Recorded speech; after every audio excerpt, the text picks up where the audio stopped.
All right, Kenman here. Today we are continuing with my deep dive series, a closer look, if you will, at a specific knife that I've had in my possession for at least an amount of time to carry, understand, get a grasp on it, and be able to share my knowledge with you. I'm sorry. Before we start, I'm not sponsored by anyone, and I purchase everything at retail price. I do these videos because I love discussing knives and sharing info and ideas with others. If you have any questions or thoughts, please feel free to comment below. All right, here we are. It is the Kubey Carve. This is a cool knife. Let me zoom out. Let's talk about it. I've had this for a little while now. This is part of my dye project if you want to check that out. Bing, right there. This was a sand kind of lighter color, and I ended up getting it to this nice green.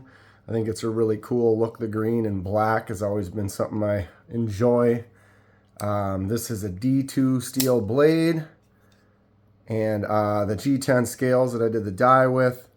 The pocket clip only has one screw, but it does not swap.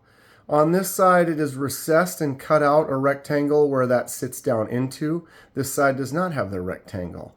This side has a hole for this screw to drop down into. So the sides, although being one screw, are close. It doesn't quite work for that ambidextrous lefty pocket clip, which is kind of a but I'm kind of used to that. There's a lot of knives that are like that. Welcome to the world. Kubey is cool. They have their little Kubey logo on the pivot there. It's a captive pivot. Everyone should be doing the captive pivot. Then you only need to put a tool on this side to loosen it, and that side stays solid. Great design. So D2 steel, like I said, it's a flipper tab right there that flips out really good. There's a nice detent on this, just enough to pop it in and hold it down and to keep it from popping out easy. So when you put the pressure on that flipper tab to flip it out, it works great. And I'm going to try to fail. I'm going to push as light as I possibly can, and it still comes all the way out. That's the sign of a good detent. Another sign of a really nice knife is this right here. Oh, this thing drops shut like a dream. This handles and reacts like a significantly more expensive knife. Got that liner lock, barely twist.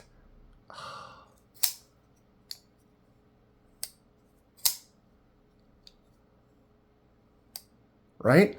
Tell me that just doesn't feel and sound like just the butteriest happiness. It's great. The Kubey Carve is excellent for the price point that it's at. D2 steel, yeah, it's going to corrode easier than some other steels for sure, but it's a budget knife.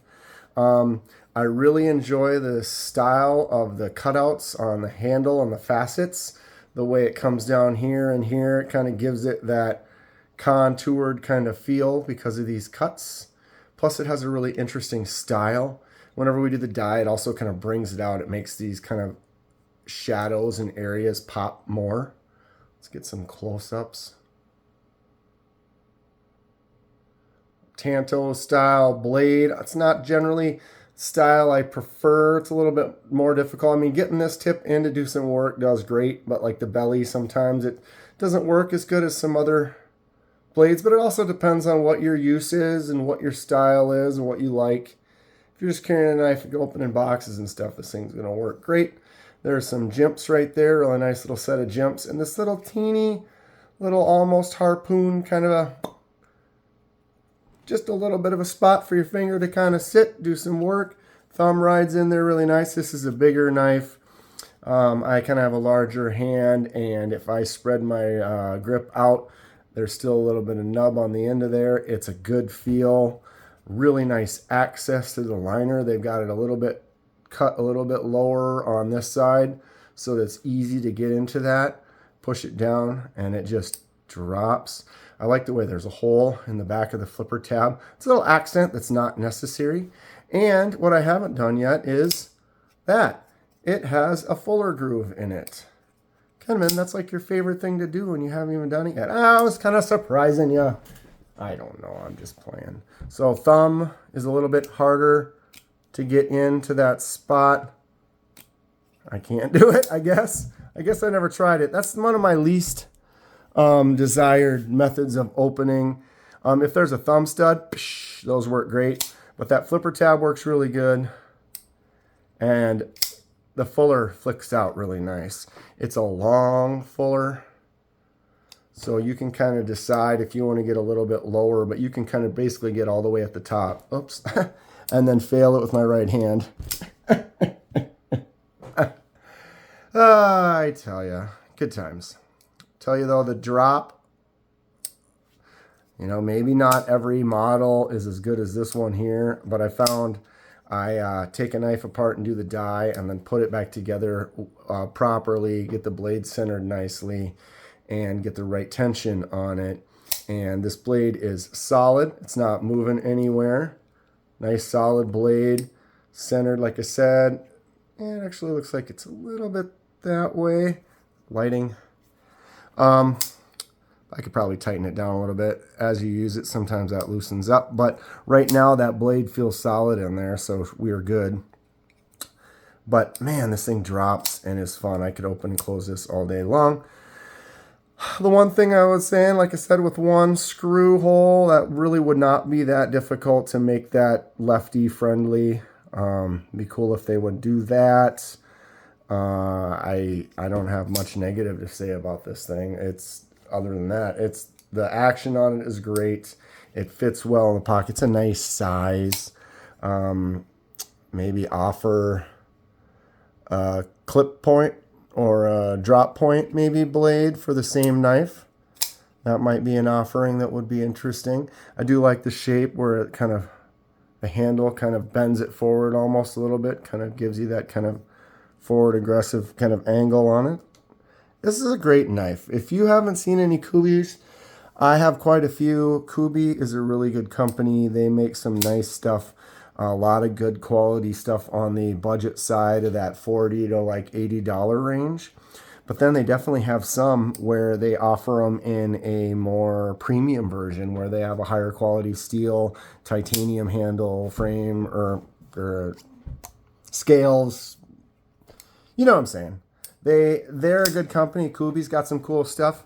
Like I always say, I'm not sponsored by anyone, so it's kind of on me when I buy some stuff to kind of make decisions. And so I find a company. Actually, I won a Kubey knife from Smoky Mountain Knife Works. Go check them out. Bing, right there. But they had a giveaway at 50,000 subscribers, and I happened to win one of the 30 knives that they gave away, and it was a Kubey. And so I got to mess around with my first Kubey. I enjoyed it. I kind of looked at their line and found a couple more that I tried out and have been using for the die project and then having for my own collection. And I found several Kubeys that I actually really like. They're nice. This one was on sale. This one actually is funny because the price went up significantly from like, it was like, wow, it was this price and it was this price. But I noticed that too. Last holiday, you could get some of the Kaisers for cheap for like Black Friday, Thanksgiving kind of time, right before Christmas. And then they went up like boom. There was a couple that I wanted to get. They were like $50. Now they're like 90. But yeah, okay, sidetracked. Here we go, Kenman. I just get on and on. This was the deep dive, closer look at the Kubey Carve. I have sold this knife. It's going to be going to a new owner, and I'm sure they are going to enjoy it. The action, like I said, I could sit and just do this one. I'll keep saying it. I can't, man, my finger flick out with my, with both, I guess. With my righty just is miserable. Whatever. Yeah, great knife. If this looks cool to you and you are interested in a more of a budget knife that you could beat on and not be too worried about because you didn't spend $400 on it, you know, I don't know what the prices are going to be right now, but you're probably going to be looking in at least the $50 to $60 range about for that. But for a budget knife with D2 steel, G10 handle, that's not a bad price, and you won't feel as bad about using it. You know what I'm saying? That's going to be it for today. If you enjoy what you see, please hit that like button and subscribe if you would like to see more. Helps me out, and I really appreciate it. Stay sharp. We'll see you soon.